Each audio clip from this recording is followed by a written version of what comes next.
The Breon Dayvan from Andor Season 1 is one of my favorite new Star Wars ships of the last few years. I've always liked simple civilian transports, and this one practically defines the genre.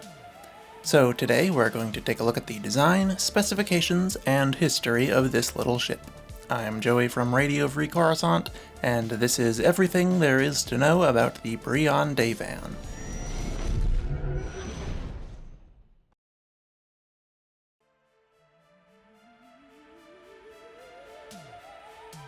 Design. The Coensair Manufacturing Breon HOY-39 Dayvan was a small, simple civilian transport ship that shared components and design language with many other Coensair products. It had a round head section containing its cockpit, followed by a smaller passenger and cargo cabin, and a long tapering tail holding 4 short antennas near the end. It had 2 large round engines attached near its midsection, connected by 2 components that may have been smaller engines, hyperdrive units, generators, or something else. The main engines were very similar in design to the engines of Coensair's most famous product, the Y-Wing. Like the Y-Wing, it was not uncommon to see Breon Dayvans with the engine cowling removed to improve ease of maintenance. Unlike the Y-Wing's engines, though, the Dayvan's engines were tipped with air intakes for atmospheric flight, through which the orange glow of the engine's internal mechanisms could be seen. The interior of the Dayvan was very bare. It had 2 large side doors for boarding, but aside from the pilot's seat, the interior was unfurnished. I'm sure Dayvan owners normally customized their ships with passenger seating and other accommodations, though. It is also possible they do, or at least can, come with that by default, and the seats of the Dayvan we see in Andor have been stripped out to repair another ship in Zorby's ship lot.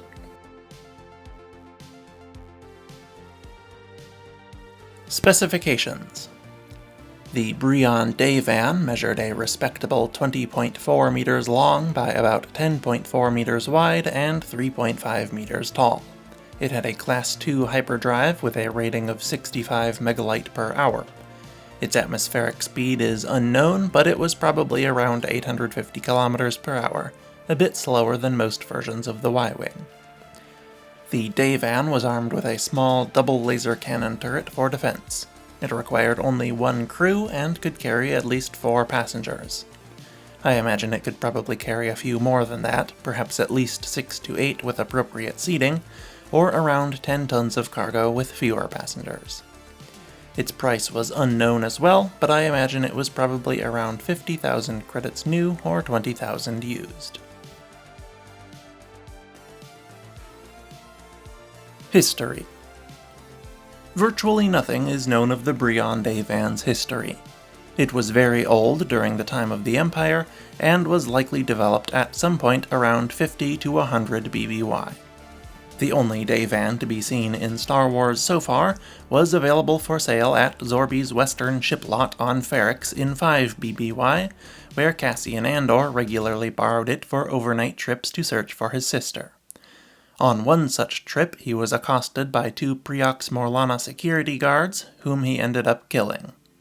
He escaped in the Dayvan and returned it to the ship lot, where he was caught replacing its ID chip log and forbidden to borrow it again. Months later, following an Imperial crackdown on Ferrix and subsequent riot, Zorby's sentry Pegla donated the ship to a few key contributors to the riot who needed to escape the planet: Bix Colleen, Brasso, Wilman Pack, and Andor's droid B2 Emo.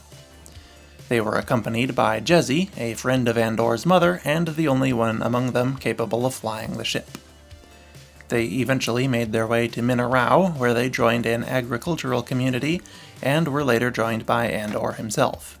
He went on to use the ship on various missions for the Axis network. In the Ferrix Dayvan's final mission, Andor was to steal an Imperial TIE Avenger prototype and deliver it to pilot Porco, who was waiting with Andor's Dayvan on Yavin 4.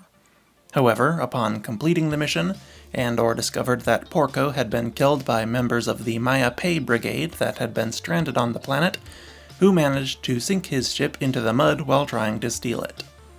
The Dayvan was abandoned there with the remaining Brigaders when Andor fled the planet, where it presumably lies to this day. And that's everything there is to know about the Breon Dayvan.